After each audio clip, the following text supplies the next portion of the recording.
Thank you for coming tonight. I'll sustain with the pleasantries at the beginning because I know Matt's got to scoot out of here. So let me introduce Matt Mayer from Opportunity, Ohio.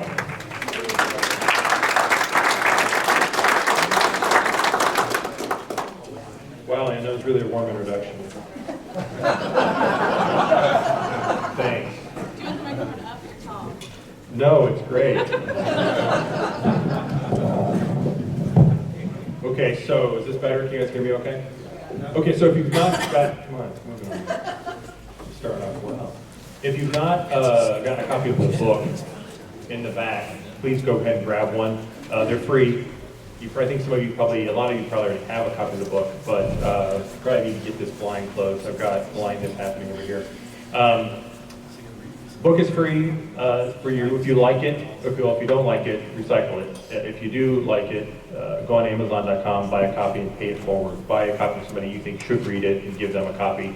$8.55 on Amazon. I don't make any money off the book. We donate 100% of all proceeds to the Reagan Library out in Simi Valley and to groups like Operate Ohio across America that are creating the agendas for renewal. So with that, Ann, can everybody hear me okay?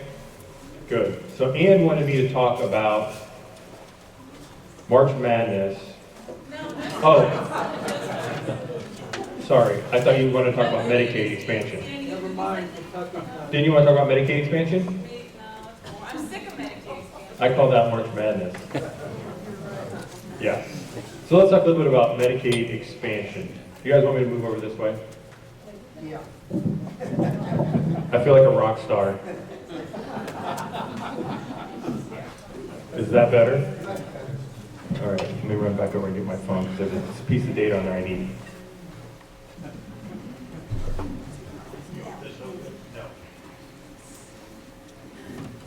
Okay, I have a lot of junk in my brain, but not enough sometimes. So anyway, let's talk Medicaid expansion.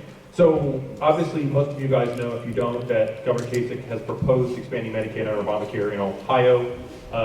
It's a bad idea for lots of reasons, going from the big ideological reason of let's not cede even more power to the federal government that kind of controls our lives.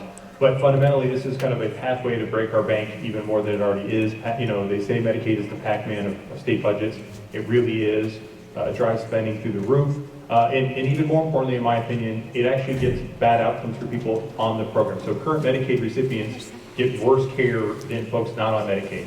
And so why would we expand a program that's not working already, that's rife with waste, fraud, and abuse, and that, frankly, the biggest reason not to touch Medicaid expansion is there is enormous amounts of uncertainty about how many new people will come onto the program and what that cost will be. So the governor has estimated 275,000 new people, which is the lowest of all the estimates out there. And the Kaiser Commission on Medicaid on the other side has estimated Ohio at 901,000. That's not a rounding error between 275 and 901.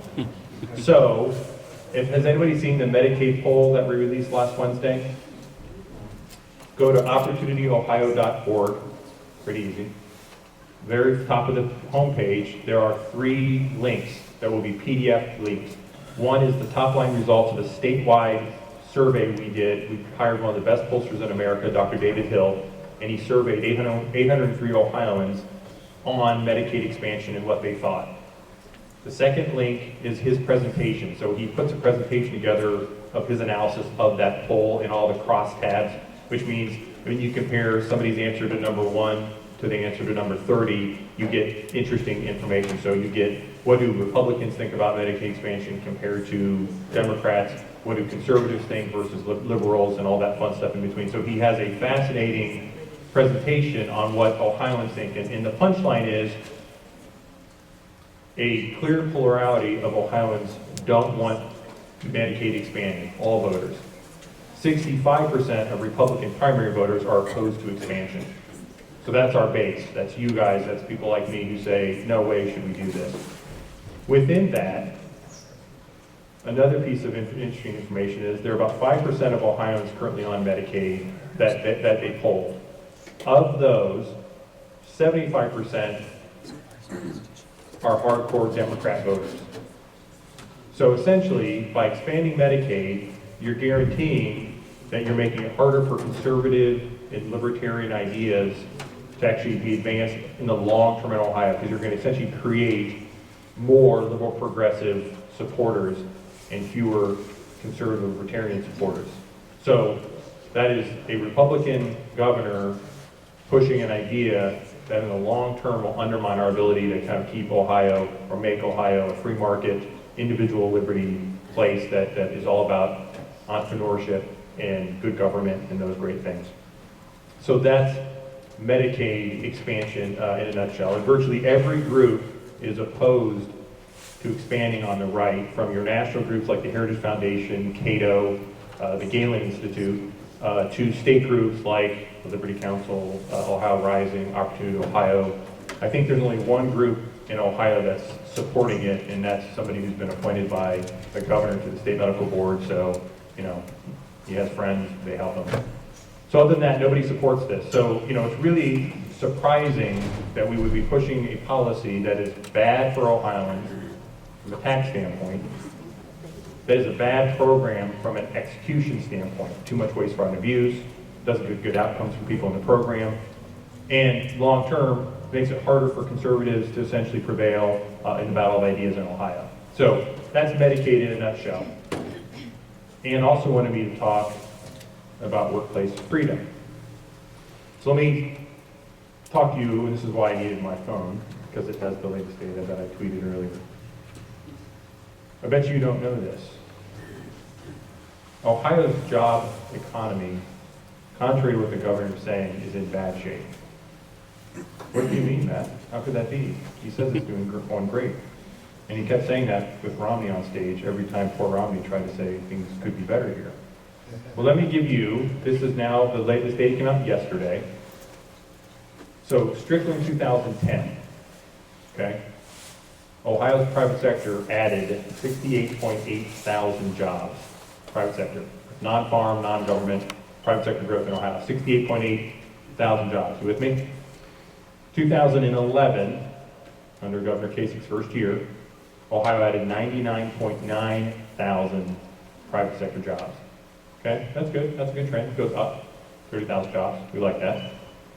Last year, 2012, Ohio's private sector added 40.2 thousand jobs, 40,200 jobs. That's it. That's it. Bet you didn't know that. Bet you thought, oh no, we said we're doing great. We essentially saw a reduction of 60,000 jobs from Ohio's private sector compared to the previous year. You do the math on that, we're looking at about 3,300 jobs a month being added in Ohio in 2012 for 11.5 million people. That ain't gonna cut it, folks. Ain't gonna cut it. And in January, so no, from June of 2012 to January, okay, so June 2012 to January, Ohio has added a net of 3,300 private sector jobs. Yeah, wow. Wow, bet you know, you're not reading that in the newspapers, are you? And guess what? I don't have some secret magic place I get that data. It's called the Bureau of Labor Statistics. They put a report out every single month. We're going to get new data next week, and I'll put a report out. I know Chris will send it out, hopefully either or Wednesday or Thursday, a one-pager related to workplace freedom that breaks down the job numbers so you can see this on your own. But folks, our job market is not doing well. And keep in mind, when we've added 3,300 whopping jobs over the course of essentially now 8 months, jobs are being added in America. Right? They're not great. We know we should be adding more than 200,000 jobs a month across the country, but we're adding jobs in the country. But Ohio's not. Ohio's not. And has not really robustly in now over a year. I will say to you, and you may disagree, that is a firm indictment that the governor's policies are not working. Statement, because jobs are being added in other states. They're just not being added here. So I will say to you, one of the key things that we can do to change that dynamic is workplace freedom in Ohio. You know, just last week, it was announced by government in Indiana, So as our governor's making fun of Indiana, I don't know if you saw that information, right? He's making fun of Indiana.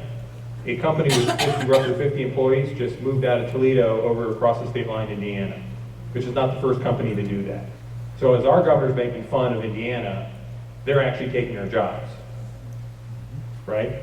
So if we want to stop that erosion, and by the way, once Michigan gets fully fired up, now that it's a workplace freedom state, don't think for a moment that before that law was put on the books in Michigan, the business community didn't already start working around to make sure that they would be able to announce over the course of the next year companies locating into Michigan, right? They need to have proof quickly that, hey, look how great this is. Just like Indiana did within a week of Governor Daniels announcing workplace freedom, Caterpillar announced 2 new plants in Indiana, pulling one out of Illinois and one out of Canada.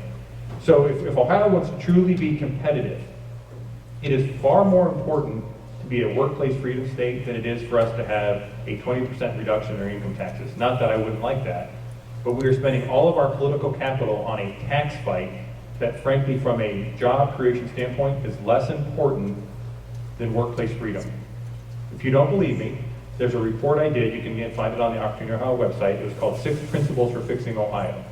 I racked and stacked the data based upon income tax versus workplace freedom, and you can see the correlation that is stronger for job creation and workplace freedom versus income tax rates, state income tax rates. Because remember, Ohio's income tax rate is like the 29th highest. It's not like it's the highest. It's not even in the top 10 or 20.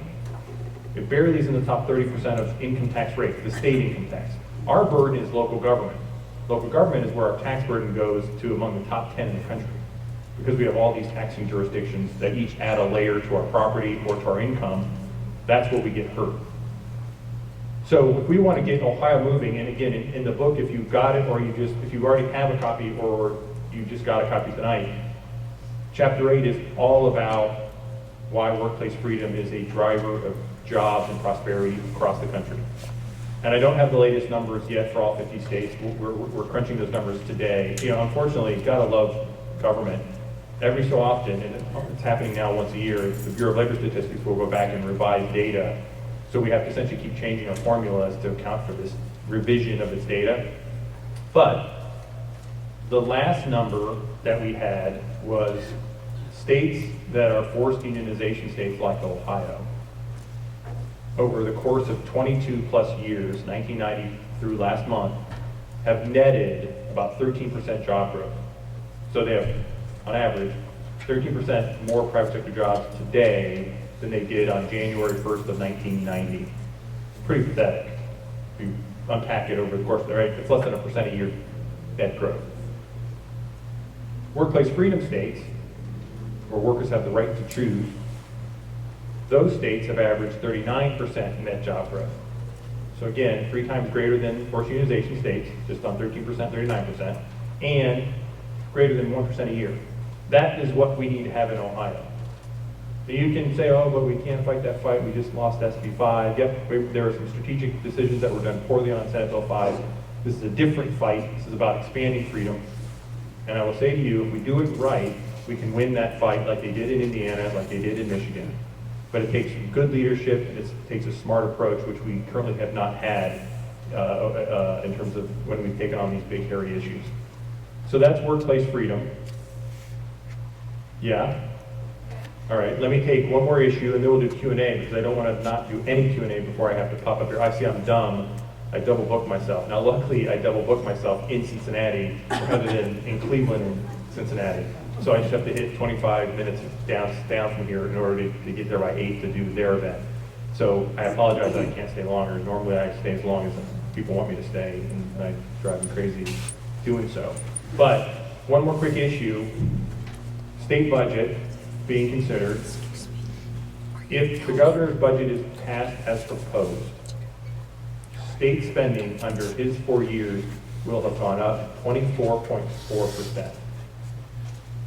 Again, don't believe me, go look at the numbers, but that's more than 6% a year for folks like me that don't have much math skills, right? Inflation's not been very high, so you can imagine we are in some cases tripling per year tripling the inflation rate in terms of government growth in Ohio under all Republican leadership in the House, Senate, and the governor's office. That's going to lead to higher taxes, folks. Yeah, right now they're counting on the revenues coming in, right? But guess what? Revenues last month weren't what they thought they were going to be. And again, if you don't have an expanding job base, your revenue projections may be in danger, right? So when the revenue comes back down, that's going to leave us with $32 billion yearly spending numbers and revenue problems, which means we're going to go back to having deficits in Ohio if these folks aren't careful. And so, again, you guys need to make sure you're talking to your state reps, state senators to say, really? You want to vote for a budget that if passed will then, under the last budget you passed, plus this one, grow spending in state government by 24.4% in 4 years? Now, let me be charitable, because they would say, oh, that's not fair to compare the last year of the Strickland administration, because he played footsie with Medicaid spending and all that fun stuff, so that's not a fair baseline. Okay, if I use the first year of Kasich spending to his fourth year, so we're looking at only 3 years, still over 20% increase. So it's still more than 6%, right? It's actually even worse if you do this per year cost versus the 4-year cost using Strickland as the baseline. You understand? You get what I'm saying on this?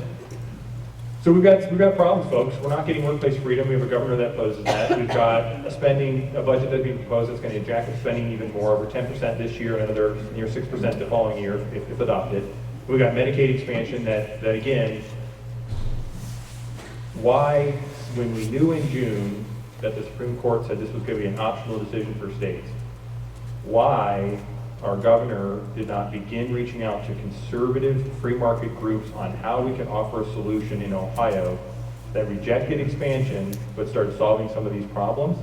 But he didn't. Jason Hart at Media Trackers Ohio. If you don't follow Media Trackers, you absolutely must. Jason and Jesse, the two people that do Media Trackers in Ohio, are doing phenomenal work on Medicaid, the severance tax, and some other things. But Jason actually called up these organizations and said, did you hear from the governor's office? Because we know he reached out to the left-wing groups and progressive groups to get their help over the last 6 months. And the answer was no, we never heard from them. Not AEI, not Heritage, not Cato, not Galen. Groups whose expertise is to say, we can bring free market solutions to these tough problems, right? So while Governor Scott Walker is putting forth a different alternative in expansion, as is Rick Perry down in Texas and some of these other governors, our governor is going to the other side to get their solutions and saying, here's how we do it. I just find that to be a real problem in execution. And I know it's bewildering to me that he would have done that rather than get help from folks who are experts on our side who look for free market solutions to problems, not more government, especially not more big federal government-driven problems. So at any rate, I will stop and we can do questions for a little while. So by all means, blue shirt. Summarize why Kasich is doing this. I don't know. I mean, the theory is it's his attempt to gain independent voter support for re-election is why he's doing it. So that would be one theory. I'm not sure. I mean, that's not. He's going to lose his base as he gains the middle. And Mitt Romney showed us if you don't have your base, you can't win. And then the second potential reason is this is smart chess playing on his part. So what he did with Medicaid is he cut hospitals by about $900 million in terms of state funding in the budget. And what he then does is he replaces that with the federal funds on Medicaid expansion. That allows him to use that money to push towards a tax cut. So if you pull Medicaid expansion out, hospitals are still getting hit with a pretty big cut. So if you restore that, the tax cut goes away. So he's created this really complex interweaving budget that makes it hard for the legislature to say no to it. But he essentially uses the Fed money to essentially fund a tax cut. You have a net job growth. Nobody tells you on the net job growth, are those higher income jobs or lower income jobs? I mean, Right. Yeah, that's a great. Is there a way to figure that out? There is. So yeah, we actually just released. I think it was on the Taxpayers Don't Stand the Taxpayers Don't Stand a Chance Facebook page. But Mary McCleary, who is our policy person, she put out what the average private sector income in Ohio from last year to this year, the latest data, and it's gone down. Okay, so even though we've added not many jobs, we're not adding better jobs, right? Income's going down. Income's going down. My question's on the wage agreement, and what are the advantages of that area? What's the difference between going this route with the amendment to the Constitution rather than having a piece of legislation being passed from the legislature signing the law? Is it a better situation to have that be, put back on the ballot, like the SB 5 was, or to have a voter say no to the amendment? I think in an ideal world, the legislature, because we have super majorities essentially, they could actually pass legislation that put it directly on the ballot for folks to decide, which saves us all the money and signature gathering efforts, and then lets folks essentially decide the issue, and we can settle it once and for all, right? That would be great, but they're not going to do that. So what we're stuck with is doing it through signature gathering in order to get it on the ballot as a citizen initiative.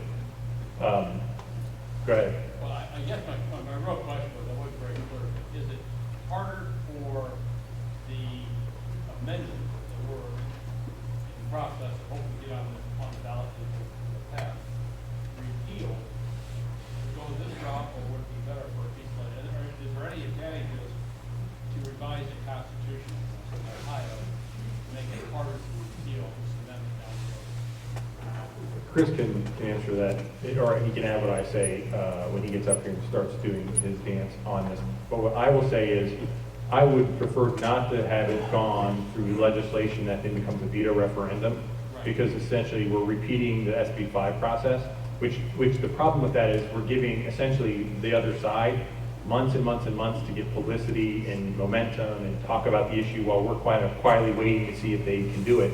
I'd much rather we just get it on and we spend our time educating, doing outreach, and getting ourselves ready for the big fight, rather than letting them have all this marches and rallies and the stuff that goes with every signature gathering, get it on the ballot, and then, oh, yep, they this, that, they celebrate everything.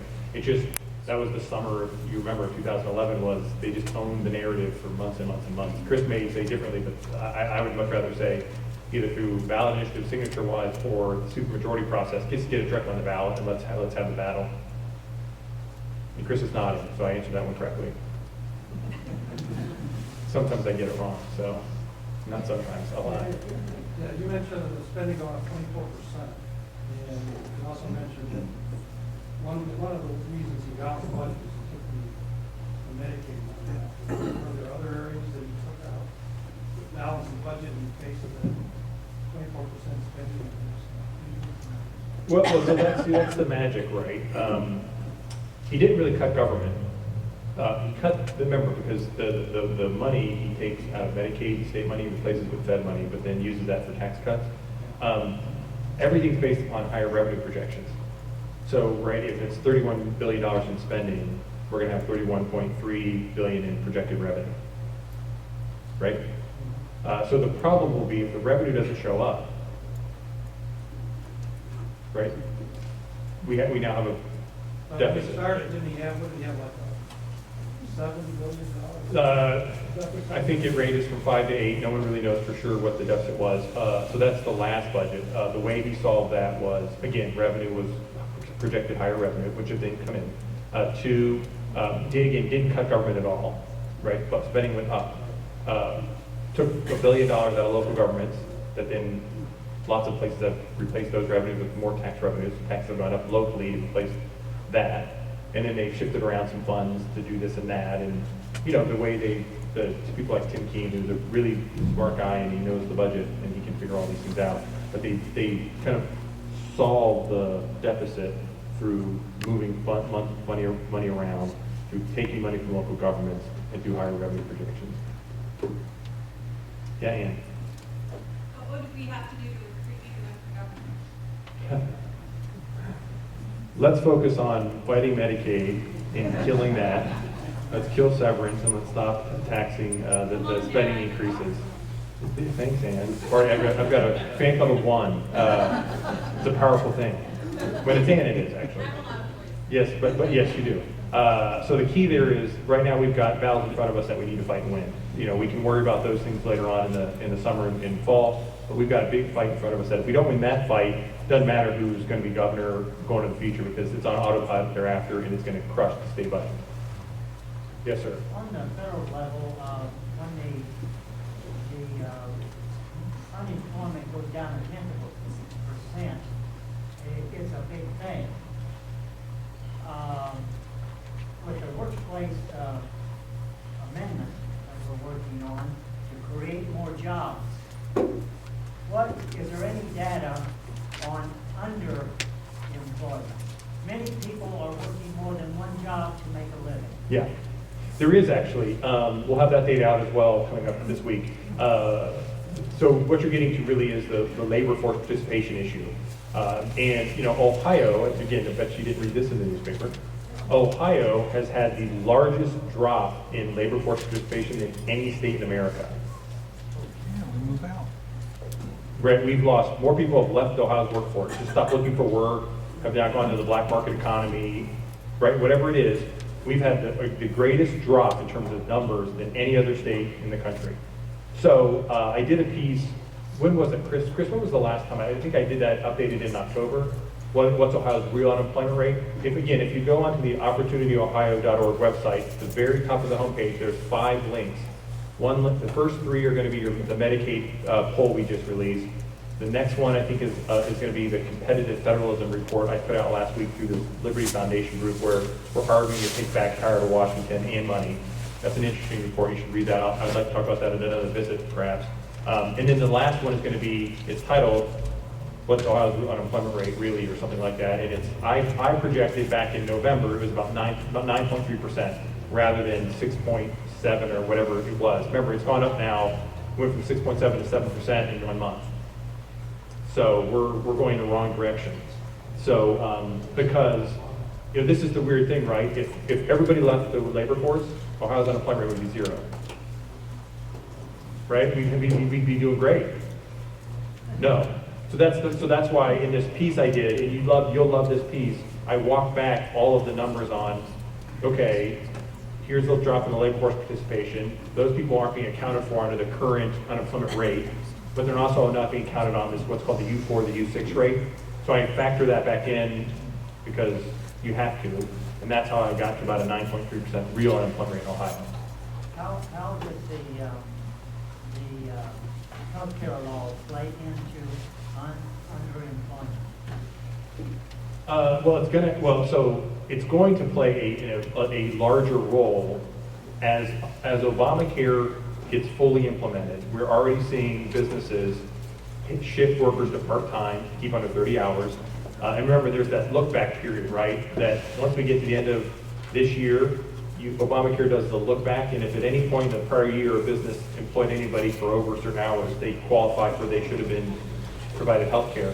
So we're seeing all these really perversions happen where literally workers are working 20 hours at McDonald's and then going right next door and working 20 hours at Wendy's so that they get a full 40 hours, but they're not getting health care, right? And that's getting into some perversions of the marketplace that we'll get into Medicaid potentially because you're going to have folks, right, who the greater enrollment than people expect. You're getting into the black market economy. There's a great piece in The Economist. No, that was a different piece. Today, there's a great piece in, reach for it, it's in the cobwebs of my brain, son of a gun. Forbes, I think. So Forbes.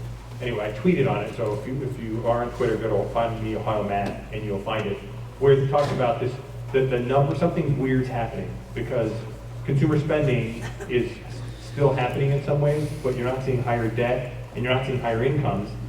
And so somebody's making some money to buy something. And so what the thought is, we're having an expanding black market economy where more and more Americans are working for cash and stuff under the table.